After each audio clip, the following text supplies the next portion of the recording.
இப்போ எடுக்க போகிற தேன் பெட்டி எடுத்துக்கிட்டிங்கன்னா புலாமரத்துக்கு அடியில் புலாமரம் அஞ்சு ஒரு தேன் பெட்டி. இது புலாமரம், இங்கிட்டு தென்னந்தோப்பு பாருங்கள். அந்த சைடு பருத்திக்காடு, அங்கிட்டு எலுமிச்சை மரம். இது சுற்றி இப்போ இங்கே ஒரு பெட்டி வச்சுருக்கிறேன். அதே மட்டும் இந்த ஒரு பெட்டி. இந்த பெட்டியில் இன்றைக்கி தேன் எடுக்க போகிறோம்.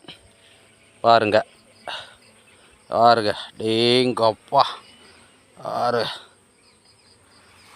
பயங்கரமான தேன் இருக்குது. போட்டுருச்சு.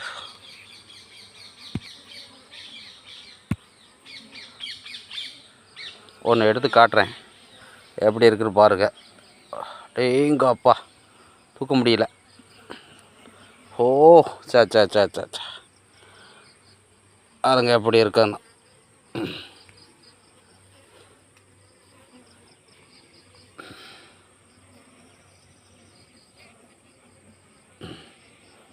எல்லாம் ஃபுல்லாக இப்போ எடுத்துருவேன் தேனெல்லாம்.